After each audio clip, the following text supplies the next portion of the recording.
do it for us. Of course, we need it for EU to be the member of EU. But first of all, we do it for us, for our people. We need it. One more question on this. The report also flags that as over time you start to rebuild infrastructure and places that have been devastated by the fighting, and that you will be using foreign money, that you ensure that the process, that this specific process is free from corruption. Can you do that? Yes, absolutely. First of all, I think that what is important on what topic we are working out, it's very important not only to have clean system and anti-corruption infrastructure will be done. It's almost done. And this is what we need. We need to make a jointly decision with EU members and G7 countries also, how to use Russian assets for renovating. That is also very important, because I understand, and I'm very thankful, United States, EU members and other countries who are in all the world, they really help us from first days of this full-scale war. It was crucial, important, not to be alone against Russian tyranny, but they are with us. But for today, if Russia attacked us during all these years, almost 2 years of full-scale war, attacked us and destroyed our, from infrastructure to energy infrastructure to houses, just apartments, people lives. Why, if they attack, why we can't use these assets? And we began to work on it. We have progress in it. We began to use now interests from some of these assets. But we need joint decision to hold this money, which are frozen now, and to take this money for renovation, because Russia destroyed. It means that Russia have to pay for this. And I think that is, it's very important for us, and I think for the world also. Now we have, for example, only minimum we have after Belgium decision, thanks Alexander, Prime Minister and his team, we can use only taxes from interest of the assets. So that is the answer, because, for example, when we have gap in our budget, about 40 billion, it was last year. This year, we managed it better, and now 5% increase of GDP. But anyway, we have big gap. If we will use even only interest, not taxes, interest from all this frozen money, we can shut, the half of this gap. Great. It will be more simple for the United States and for Europe. Thank you. Let's move to the counteroffensive. So the Ukrainian counteroffensive has not achieved as much as you would have hoped, as the West would have hoped. Just in the last month, I believe Ukraine has taken a net 16 square meters, 16 square meters of land. What is your new plan? Thank you for your question. First of all, what does mean the new plan? So I can share some details. Yes, we have plan. We have very concrete cities, very concrete directions where we go, where we have counteroffensive. I can't share with you all the details, but you know that we have some slow steps forward, like you said, on the south of our country. Also, we have steps on the east, and some I think good steps near Kherson region. And but you have, I'm sure that we will have success. It's difficult. Sometimes it sounds like something, fantastic, but like I said, nobody believed at the beginning of the war that we can manage this war and we can destroy Russian army. We did it. Now there are some difficulties. when some people or some, I don't know who, I mean that when they said that we count on quick steps of counteroffensive. But you have to know that in each steps there are first motivation, people, ammunition. And when we count, for example, for one volume of ammunition and we get half, for example, so it doesn't mean that I'm not thankful. No, I'm thankful to all the leaders, really. I know that without your help, without United States, leaders of Europe, we couldn't manage this result, what we have for today. It's real. But you have also understand that there are so many bad surprises, crisis. Can be crisis in some parliament or in Congress. The decision are making a little bit slowly. Then, of course, our soldiers came on the south and saw a lot of minefields because we waited for ammunition 7 months, really. And Russia used this time to undermine, yes, in English, yes. to mine all this. But I just want to tell you one thing. So I'm sure in our people, and first days of the war, we've been together, people and army, and we showed all the world our unity. And I think that is important not to lose it. And on this unity, there is a big influence, not only in our country, there is a big influence on the West. Leaders of the West, leaders in Europe, United States, and your attitude Congress of the United States, and their attitude, not, of course, it's difficult when you have now the war on the Middle East, and nobody knows when it will finish, and nobody knows the result of this tragedy.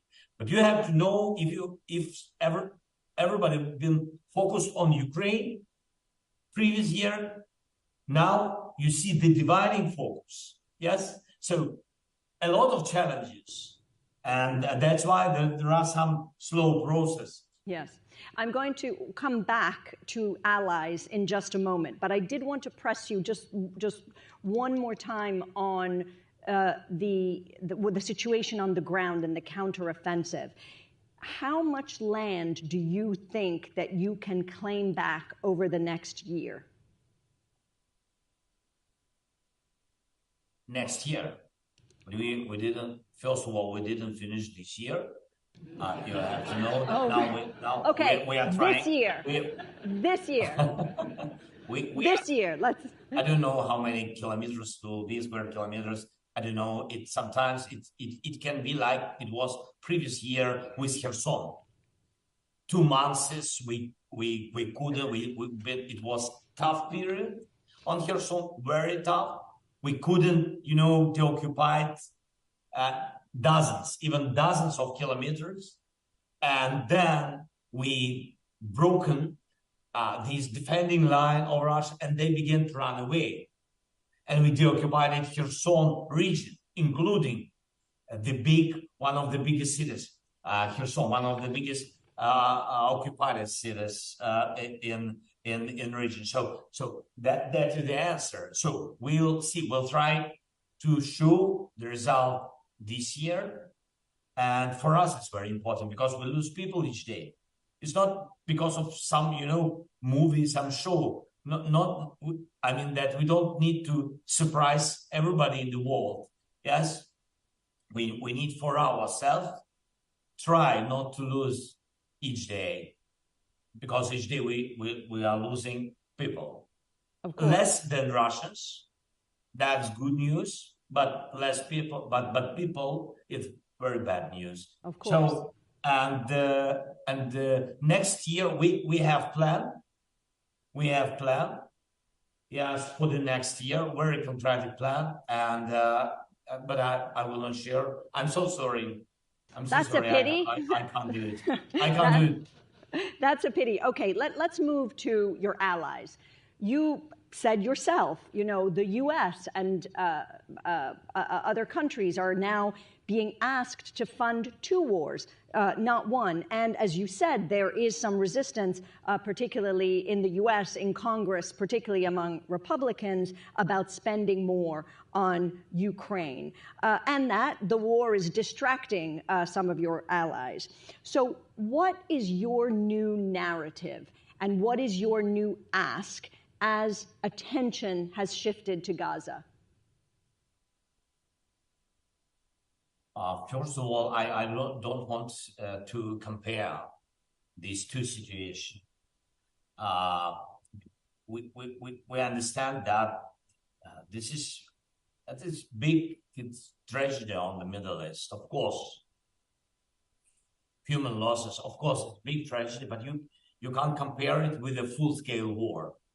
I'm not trying to say that something is more important. No, with all respect to all the nations. But you have to understand that full-scale war, it's another thing.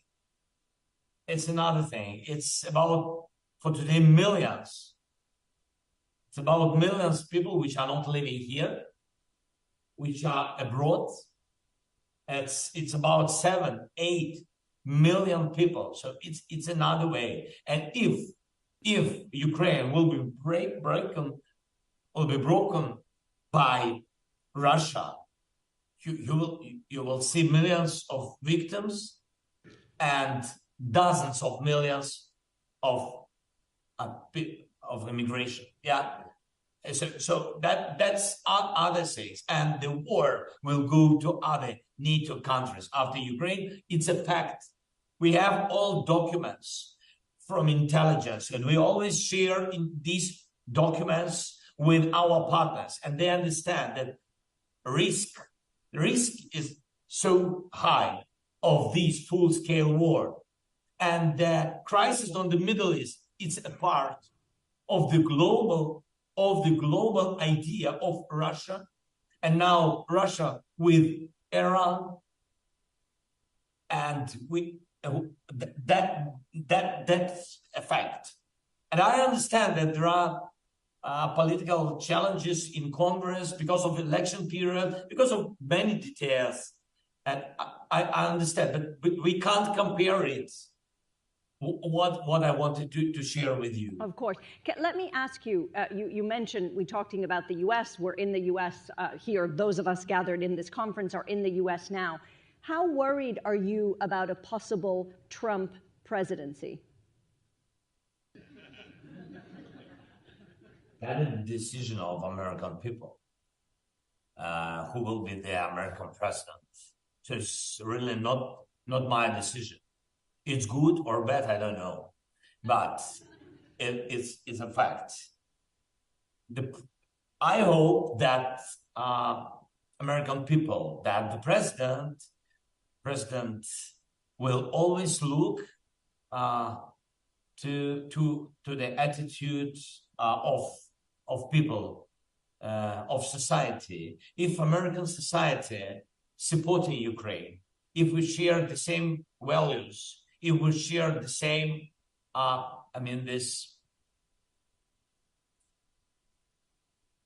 same problems, if we understand all these challenges and the result and the damage of the war, I think that any president will be, will help Ukraine. But if the plan is to stop the war and to manage it very quickly, just to manage it, just to fix it for yourself, and doesn't matter what the price, our people, our sovereignty, if the compromise will be our territories, you have to understand what will be in other regions, on other continents, everywhere. From this moment, the territories of other countries, of other nations will be compromised. So let me including ask you Asia, Africa, and other regions. So let me ask you then, as we draw to a close, how does this war end, President Zelensky? Russian soldiers have to go to their own sovereign land. First of all, they have to go out, because this is real way to stop the war. They have to go out, and after that, we can begin diplomatic platform or way how to finish the war. That's written in the peace formula. There are 10 points of peace formula, but I don't want, now deeply go to the peace formula. I can. I know all these points. It consists of how to decrease 10 big challenges of the war. But for today, what is important? To go out of our land. And they will do it. And you will see. They will do it. Somebody think that, what can I say? I know that there is such emotion now through some leaders. They say that, but Russia 4 times bigger, if we're speaking about population, 4 times bigger than Ukraine. It means that Ukraine can't be in war too long, because 4 times bigger. Yeah, it's true. But you have to know, I don't want to share with you, I can't share with you our victims, our casualties, but I can say that they are, for today, minimum 5-hour casualties, 5 times less. So you've said no compromise and no solution until Russia leaves. My last question then is, China has offered to be a mediator in this conflict. Would you accept that? I don't know. I didn't hear that China's proposed something. I'm so sorry. They had their proposition, very concrete proposition. They had a list of steps. I remember this. That is from their vision, peace decisions. And not only them, also Africa had it. I had conversation with African leaders. And I had conversation with China. We are open for any voices, not Russian, from any voices, including our partners and including Brazil, United States, China, Africa. And we involve them to our peace formula. We said that we can share your ideas. It's normal. We are free. And it's not dogma that only our 10 points and that's it. Yes, our 10 points, but with your proposition, please. But everything has to be based on one idea. Otherwise, we'll never find solution. On one idea. There is idea, and the last time in Malta, after Jeddah and Denmark, Copenhagen, the last time we had 66 countries. We had 66 countries on this meeting, on the level of political advisors. And we've got, I think it was very successful. Thank you. So we do have to close. We've gone over time, but I must ask you this one last, and truly this is to close. You are a comedian, an actor, a comedic actor. Can you tell us one thing that has made you laugh, even amid the tears of the past 2 years? One thing where you have laughed. Зараз ви мені поставили це запитання. Now you asked me, and it's funny. That is the last moment. Yeah, sometimes I have possibility sometimes, really have possibility to see my children and my dogs. It's really great. My wife with children and with the dogs, and it's always funny, always funny. Sometimes I'm thinking, really, looking at all these wars, looking at all the crises, Middle East, not only Ukraine, everywhere, in Africa, in the Middle East. Sometimes I'm looking at this and think that the best way, if this planet will be the planet of dogs. I don't understand. Sometimes I don't understand people, really. I can't understand. I think that they are just crazy people. Well, thank you. On the note of dogs leading the world, thank you very much. Thank you, President Zelensky. Thanks so much. Thanks so much. All the best. Bye-bye. Thank you to President Zelensky for joining us, and thank you for that, Alessandra. So our next interview is with the Bank of America CEO, Brian Moynihan. A reminder that you can submit your questions for all of the